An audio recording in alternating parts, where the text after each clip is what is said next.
Even after we had kids, Bob showed no interest in caring for them.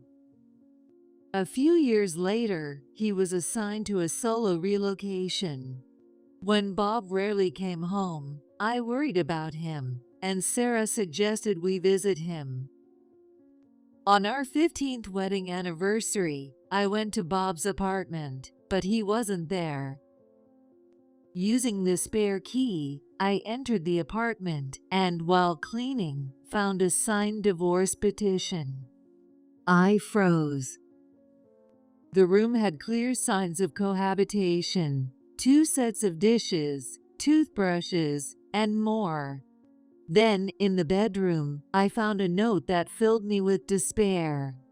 It read, "Dinner with Rachel at the restaurant where I proposed to marry. Give Rachel the engagement ring and a pink rose bouquet." My vision went dark. All the times I'd endured his behavior flashed through my mind, and my entire body burned with fury. "Fine, we'll get divorced if that's what you want, but you won't get off easy. Go ahead and enjoy tonight. I'll make sure you hit rock bottom afterward. Just you wait." I'm Mary, a 47-year-old housewife. I've been married to my husband, Bob, who's 2 years younger, for 15 years. Bob and I went to the same high school, and even back then, he was quite the heartthrob. With his good looks and being great at both sports and academics, it was no surprise. It was during a time when giving Valentine's Day chocolates was popular, and on that day, during every break, there'd be a line of girls waiting to give Bob their chocolates. I also saw him a few times after school, being called behind the building where girls would confess their feelings to him. With his handsome face and charm, Bob would date one girl after another, but somehow he managed to avoid any drama and kept things smooth. When I moved on to college and got busy with my life, Bob faded from my memory. But later, I met Bob again through work, and all those memories came rushing back. Compared to the popular Bob, I was just an ordinary person. Naturally, he didn't remember me, but when I mentioned during a break that we went to the same high school, he seemed interested. We bonded over conversations about our old teachers, and soon enough, we started dating. 2 years later, Bob proposed, and we got married. I had no doubt that with him, I'd be happy. He was confident and a bit selfish, but back then, I found even those traits endearing. I had no idea how exhausting it would be to get caught up in Bob's whirlwind. Unlike me, who started living on my own when I got my first job, Bob lived with his parents until we got married. His parents were kind people, but as an only child, they tended to spoil him.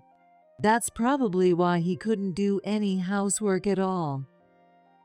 Since I was working full-time, I made sure to bring this up before we got married. I get that cooking isn't your thing, and that's fine, but I want us to share the housework. We'll be living together after all. Yeah, I get it. Would you mind handling the cleaning and doing the dishes? Sure thing. Leave everything but the cooking to me. But that was just talk. Once we were married, he used being busy with work as an excuse to avoid doing anything. "Hey, can you hang up the laundry before bed and do the dishes too?" Yeah, I'll do it later. He'd say that while sprawled on the couch, playing a game on his phone. Of course, that promise was never kept. He'd fall asleep, leaving the wet laundry sitting in the washing machine, so I'd end up hanging it. The dishes were the same, left in the sink until morning. When I brought it up the next day, he'd scratch his head and grin sheepishly. Sorry, I lay down and just fell asleep. You're the best, Mary. Always on top of things. I'll do better next time. I suggested buying a washer-dryer combo and a dishwasher, but Bob shot that idea down. We need to save money. It's gonna get more expensive once we have kids, right? Yeah, I guess. At the time, I thought Bob had a point, so I quietly went along with it. Looking back now, I might have been the one who set the stage for his entitled behavior. At first, I kept reminding Bob about slacking off on housework, but eventually, I got tired of nagging and just did it all myself. Not long after, I became pregnant with our daughter, Sarah, and because of severe morning sickness, I quit my job and became a stay-at-home mom. That's when Bob's attitude got even worse, and he started acting like a king. Before this, Bob, who earned a good salary, covered slightly more of our living expenses, while I contributed my share. But the moment I became a stay-at-home mom, Bob started giving me only $300 a month for household expenses. This is way too little. Baby supplies are expensive, and prices have gone up. I showed him our household budget on my phone app, but he didn't care. You're just wasting money. Other families manage just fine. Try harder, will you? This is why people with degrees from third-rate colleges are a problem. But Bob cut me off, sneering. You're a stay-at-home mom, and you're still buying clothes for yourself? Who cares how a mom dresses? Spend that money on Sarah. His accusations made me snap back. I haven't bought clothes for myself since before I got pregnant. I go to the salon maybe once every 6 months. Meanwhile, you're at the salon every 2 weeks and buying new clothes and watches all the time. Bob frowned in annoyance. What's wrong with spending my paycheck how I want? I don't need someone I'm supporting to lecture me. If you don't like it, earn more than me. Then he chuckled. Well, good luck with that.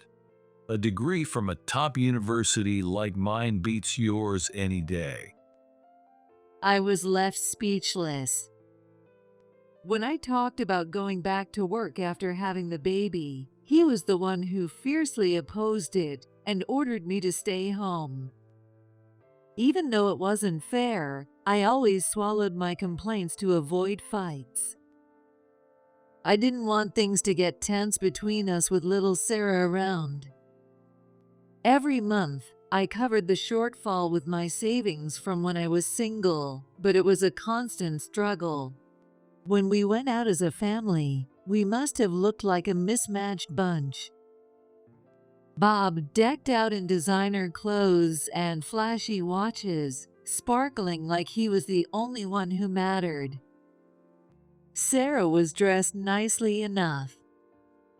But there I was, with barely any makeup, my unkempt hair tied back, wearing worn-out clothes. Bob didn't just avoid housework, he dumped all the parenting on me too. Even when Sarah got older and wanted to play with him, he blatantly showed his disinterest. Bob's excuse was always the same. I'm just not good with kids, you know? They're selfish and annoying. If they did what I said, it'd be fine, but they always complain. Depending on the situation, it's our job as parents to teach them, right? I said, exasperated, but Bob corrected me. Raising kids is the mother's job. Make sure she listens to me. With this attitude, it was no surprise that Sarah picked up on his indifference. Naturally, she grew to dislike him. And yet, whenever Bob randomly decided to talk to her and she acted distant, he'd get angry. She's just like you. No charm at all. This is why I hate kids. Raise her to respect her father. When our son, Chris, was born 4 years later, Bob was just as uninterested. If Sarah and Chris were playing happily in the living room, he'd yell at them for being too loud, and if they were just chatting, he'd try to kick them out of the room. Sarah, who was strong-willed, pushed back against him, while the quiet Chris withdrew in fear. It was the inevitable outcome. Lately, Bob had been working more overtime, weekends, and business trips, which should have meant more money, but our finances never improved. He was spending it all on himself. The thought of divorce started to cross my mind, but with Sarah and Chris still in elementary school, I couldn't take that step. Bob, who always flaunted his education to act superior, suddenly quit his job one day. I need a workplace where my skills are actually valued. Otherwise, it's a waste of my talent. Seeing him so smug, I went pale and asked, "You just handed in your resignation. Chris is only 3. What are we going to do?" Don't worry, I'm not expecting you to support me. Bob snapped back, his tone rough. I'll look for a job after a little break. You just keep enjoying your time at home. I felt a surge of anger. I was already overwhelmed raising 2 kids. But we couldn't afford to be complacent, so I turned to my parents and connections and managed to get a job as an office clerk. I enrolled Chris in daycare and started working full-time. As expected, Bob still wasn't job hunting 6 months later. He just lay on the couch, glued to his phone games. After a year of unemployment, he finally made an effort, but his expectations were too high. Even when he found openings, he kept failing interviews. Seriously, these people have no clue. They can't even recognize my talent. They're all idiots. Yeah, sure. He acted tough, but I could see he was panicking inside. Seeing Bob spiraling, I reached out through my connections and found him a sales job. To protect his pride, I told him it came through a friend. The same company as you? No, the office is in a different location. Though he left reluctantly, he came home that day in high spirits. He'd gotten the job on the spot. The next day, he started working again as a full-time employee. 2 years later, Bob was offered a transfer to another city and, of course, accepted it without consulting me. It's great the company's providing a place for me to stay. He seemed thrilled. I thought it'd be some dumpy apartment, but it's a stylish condo at a great price. They must be doing well. Yeah, I guess so. I'll arrange for the movers. As he cheerfully packed his things, Bob said to us, You'll miss me, but hang in here.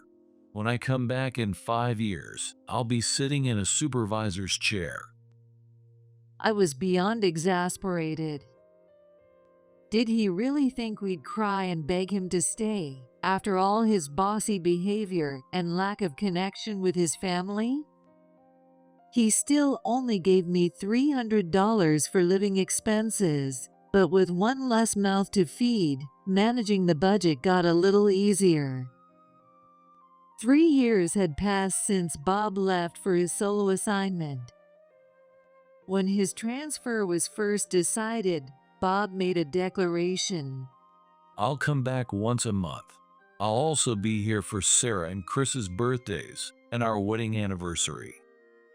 You don't have to push yourself, Dad. You're busy, right? Sarah said coldly, but Bob insisted. No, even if we're apart, we're still a family. That's just the way it should be. My kids and I couldn't help but feel skeptical. Was he trying to play the part of a family man now? The first 2 times, Bob kept his promise. I messaged him to check on how he was doing and prepared his favorite meals when he came home, enjoying the little bit of normalcy between us. I guess it's true that being apart makes people kinder.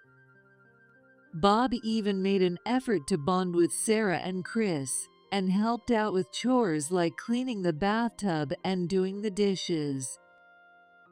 But gradually he started leaving my messages on read, then stopped reading them altogether. He didn't even send a single message on Sarah or Chris's birthdays or our wedding anniversary. We'd see him during the holidays at his parents' house, but he never visited us, always rushing back to his apartment. The brief moments of connection we'd had left me feeling more sad than angry. I'd given up on him as a selfish man, yet as our 15th wedding anniversary approached, I couldn't help but feel a glimmer of hope. It was because of the promise Bob made when he proposed to me at a fancy French restaurant. On our 15th anniversary, we'll come back here and I'll give you a bouquet of roses. They'll be pink, just like you love. Really? Don't forget, okay? Don't worry, I'll remember.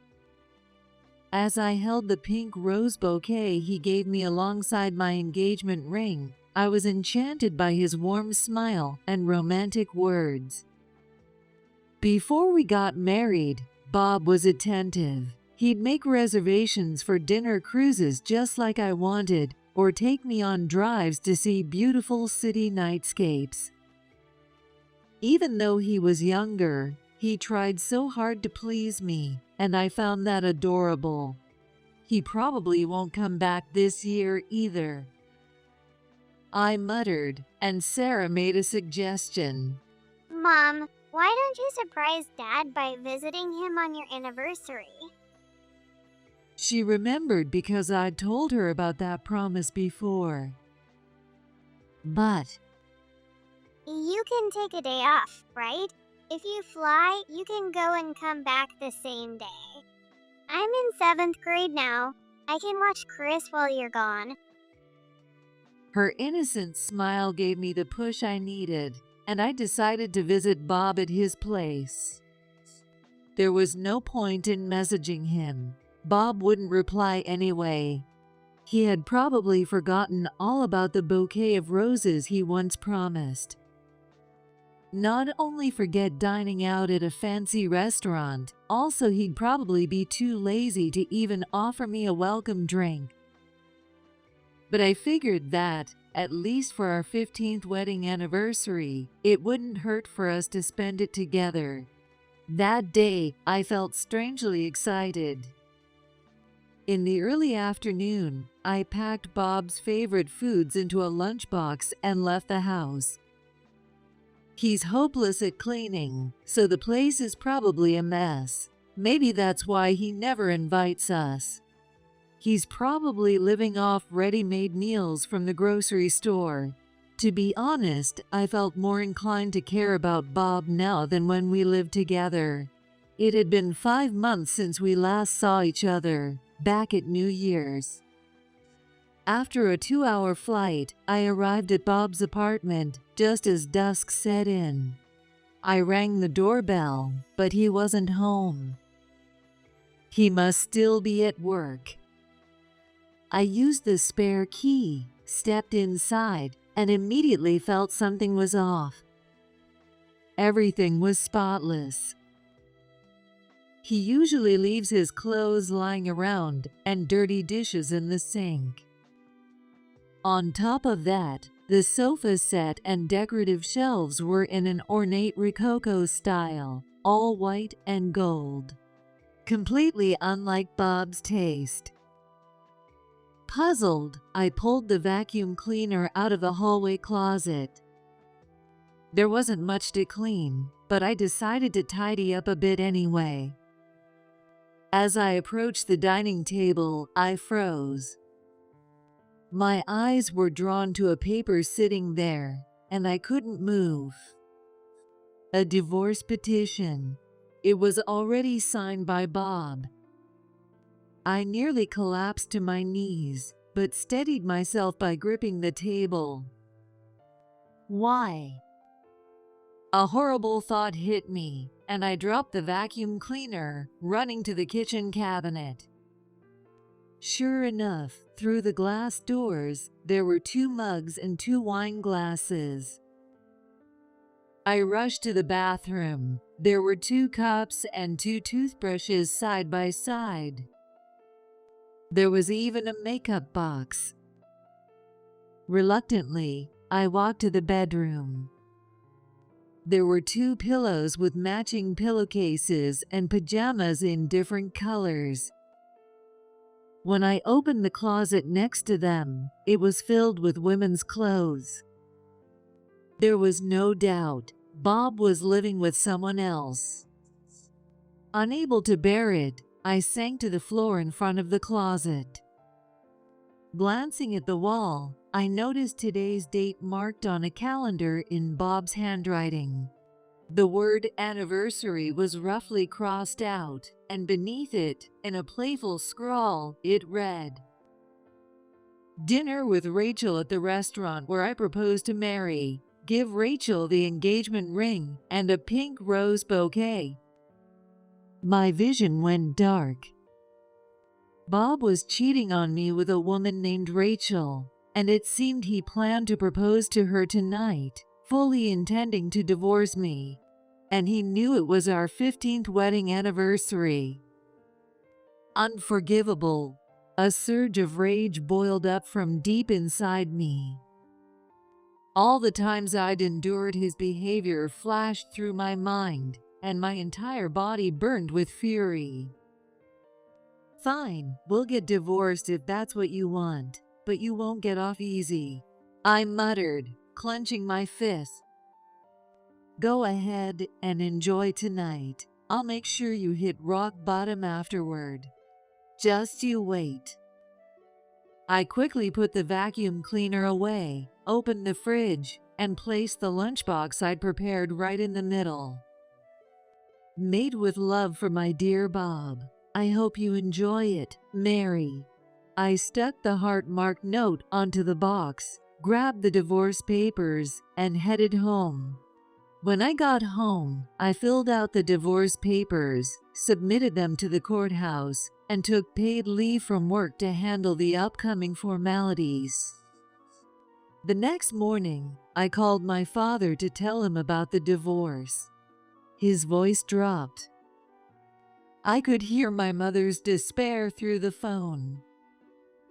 Bob seemed like such a kind man. I'm so disappointed. I wish you had come to us sooner.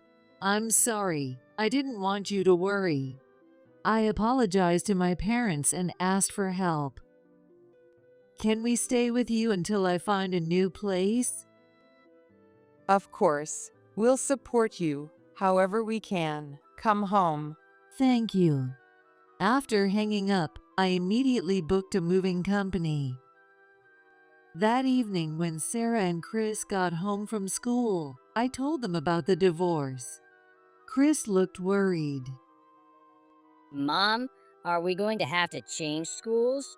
Will our last name change too?"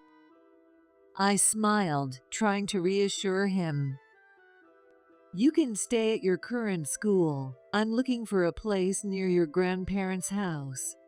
That way, we'll have help nearby if we need it." "Okay. As long as we don't have to change schools, it's fine." Chris answered calmly. Then Sarah tilted her head. Wait, we're leaving the house, but this place. I smirked.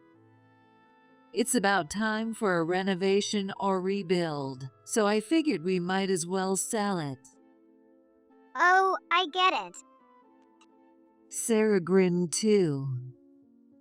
I encouraged Chris, and we started packing. Neither of them seemed to care about not seeing Bob anymore. Considering he'd never really acted like a father, their reaction made perfect sense. 2 days later, unaware that we had moved out, Bob sent a condescending message. Don't go into my place without permission. Well, at least you saved me the trouble of sending the divorce papers. You filed them, right? Yes, I filed them that same day. Good. Oh, and I ate out, so I trashed the food you left. Despite the obvious signs that he was living with someone, Bob didn't seem worried that his affair had been exposed. He showed no concern about alimony or child support either. Did he really think our 15-year marriage would just end with a piece of paper and that he'd seamlessly marry his mistress? If so, he was an absolute fool. I smirked at his message, then took Sarah and Chris's phones and headed to the cell phone store. How can we help you? I've gotten divorced, so I'd like to cancel these numbers. Please give us new ones. I'll sign up for a separate plan for me and the kids. Understood. Blocking Bob's contact wasn't enough to satisfy me. Just seeing his icon made me sick to my stomach. Later, while searching online for housing options during work breaks and evenings, I found a nice rental apartment near my parents' place. After thanking my parents again, I moved in with Sarah and Chris. 2 months later, after work and grocery shopping, I returned to the apartment to find Bob standing by the entrance, his face twisted with rage. Chris was standing a little way off, shoulders hunched. Hey, what the hell is going on? As soon as he saw me, Bob started shouting. I finally came back, and my house is gone. None of your numbers work. Oh, right. I replied casually, which made Bob even angrier. It's just a vacant lot now. What the hell does that mean? Your parents refuse to tell me where you are. What do you think you're doing? Mom, I'm sorry for bringing Dad here. I gently patted Chris on the back, trying to comfort him. It's okay. I was thinking we needed to meet and talk properly at least once. Chris looked a little relieved at my words. Meanwhile, Bob, completely oblivious, sneered and mocked me. Seriously, you really are dumb. If you wanted to disappear completely, you should have moved farther away. Staying this close just made it easy to find you. I sighed. Of course I knew that. Doesn't he get it? I didn't want to disrupt Sarah and Chris's lives by making them change schools. That's why we moved here. Dad, stop waiting for me by the gate and following me around. You look like a creep. Chris squeezed out the words, and Bob scowled. Blame your mother. You all disappeared without a word. It's ridiculous to rebel against the head of the family.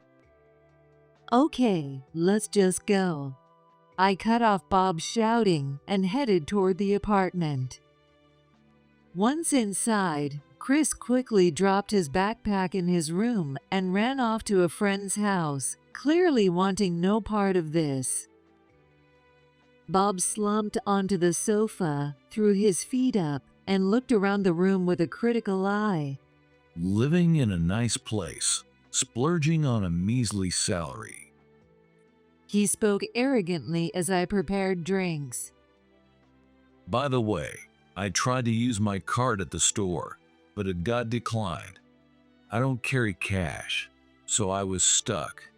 Any idea why? I brought 2 mugs over, set his steaming cup on the table, and smiled coldly. That's not your card, remember? It's a family card.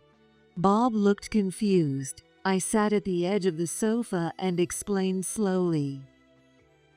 When you were unemployed and needed a card, I got one for you in my name. So canceling it is my choice. What? Bob's irritation flared, but I continued. And that house, when did it ever belong to you? My parents gave me that land, and the house was built in my name.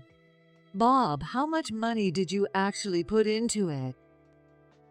Bob paused, thinking for a while, and when he finally understood my words, he tried to cover his embarrassment by taking a sip from his mug.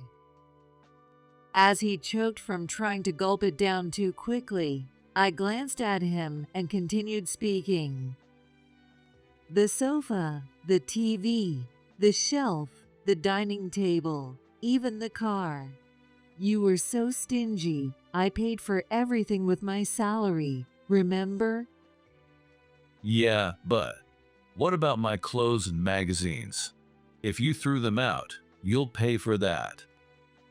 I sent them to your apartment. Didn't Rachel get them? You should ask her. Bob's face twisted like he was chewing on something bitter. I smiled sweetly. Oh, and how's Rachel? She used to be the receptionist at your old company, right? I hope you two are enjoying your newlywed life. Must be so blissful. He couldn't come up with a response to my sarcastic comment, his face darkening in frustration. Yeah, things are great. Stop interfering. We're not married anymore, so just leave me alone. You're so annoying, clinging to one little affair. Something snapped inside me. I had tried to stay calm, but this was the limit.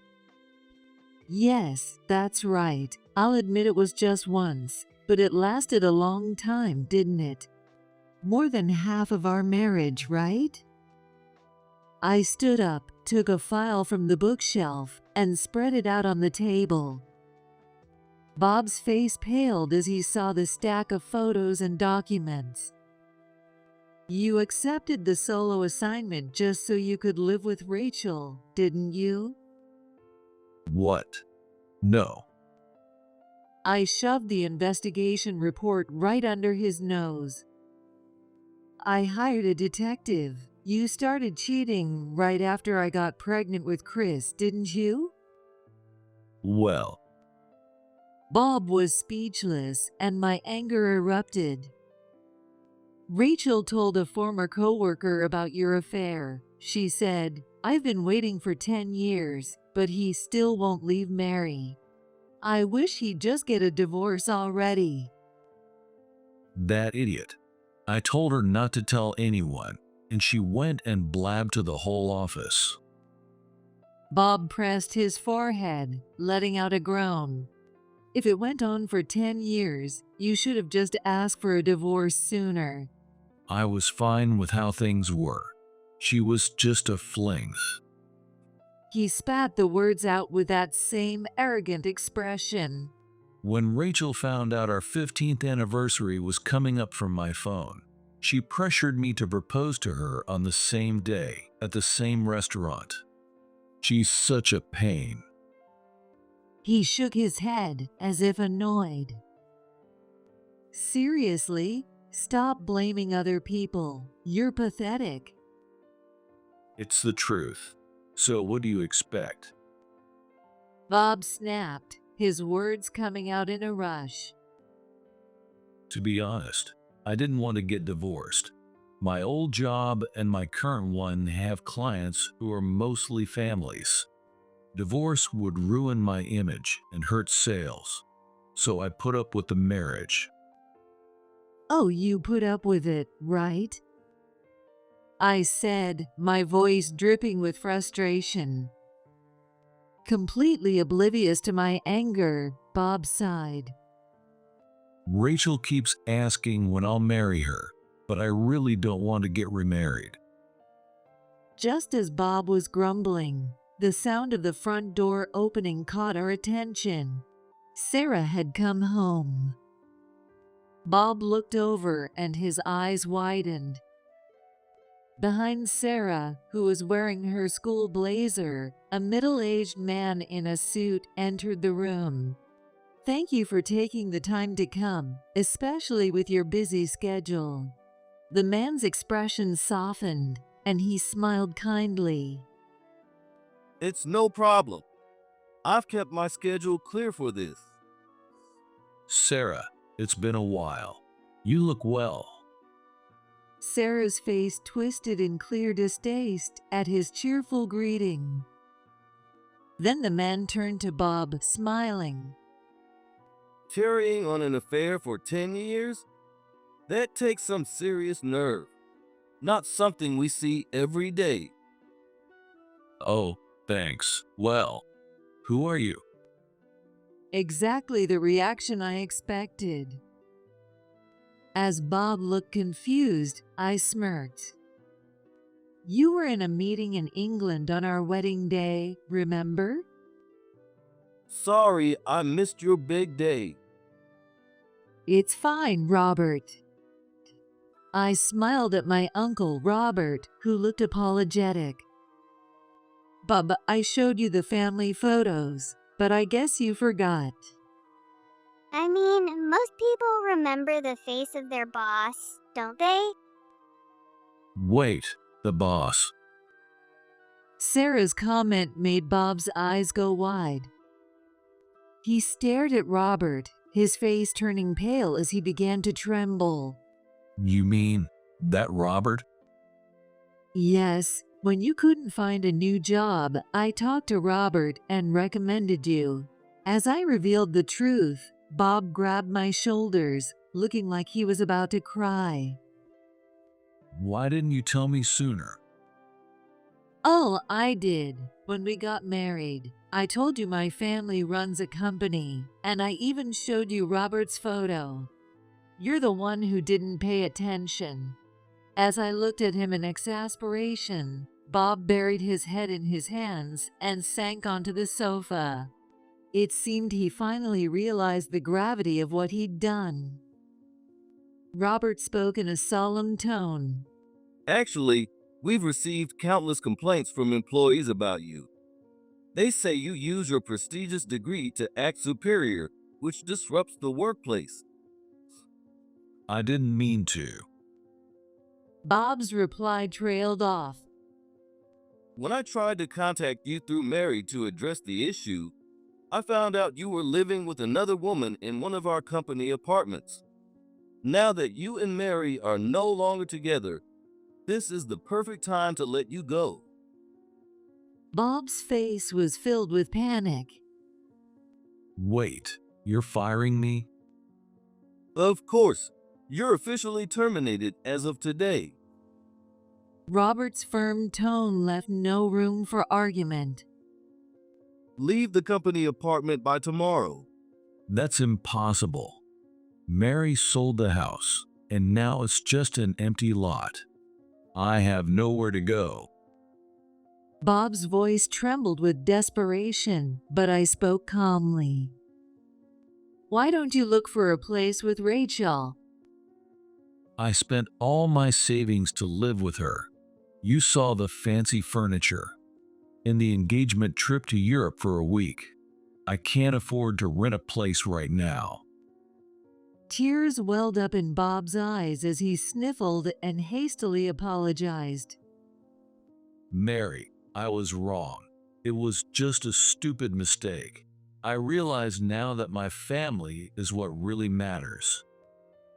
Sarah scoffed and looked down at Bob with cold eyes. Please. You just weighed your options and chose whoever benefited you the most. Stay out of this, kid. After snapping at Sarah, Bob forced a pleading smile at me, still begging for forgiveness. The kids need a father, don't they? Chris is still in elementary school. Being a single mom isn't fair to them. And whose fault is that? Ignoring my remark, Bob kept rambling. I was just testing you, Mary. I wanted to see if you'd still love me, even if I cheated. Come on, every man cheats at least once, right?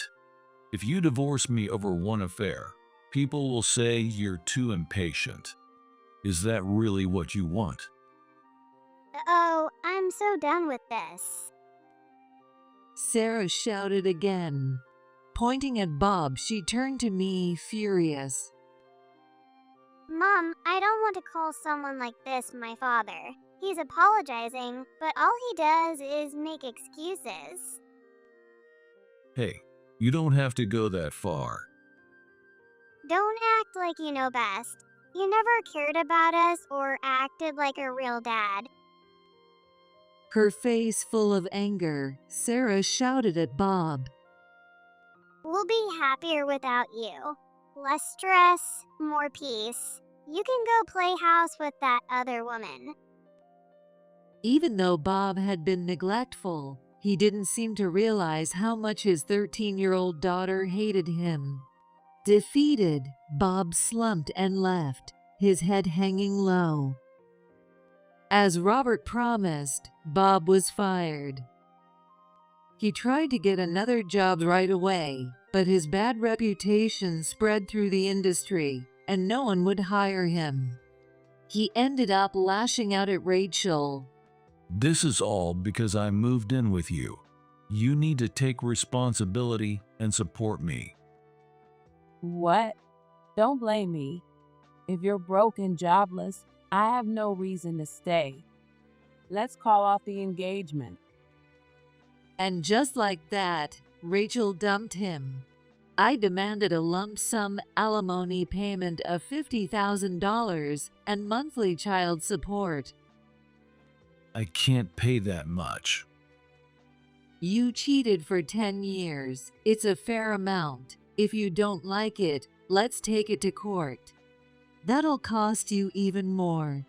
After that exchange, Bob borrowed the money and wired the alimony to my account.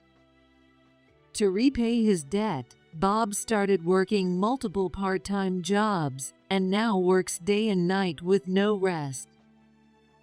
The child support payments arrive on time every month. His parents were furious about the situation. They cut ties with Bob completely. Since Sarah and Chris have always loved their kind grandparents, I make sure they stay in touch regularly even after the divorce. Of course, I also demanded alimony from Rachel. After getting involved with Bob, she quit her job and enjoyed a life of luxury funded by his money. Once she broke up with Bob and paid me the alimony, she found herself in financial trouble and had no choice but to start working reluctantly. Now she's scrambling to make ends meet, with no time or money left for luxury. Since the divorce, I've been living a busy yet happy life with Sarah and Chris. Balancing work and raising kids is tough, but I'm grateful for the support of my parents. Sarah and Chris willingly help around the house, which makes things much easier. Because I'm finally living with a sense of freedom, they smile more often too. From now on, I want to cherish peaceful days, keeping a warm and watchful eye on my kids, who still need my care.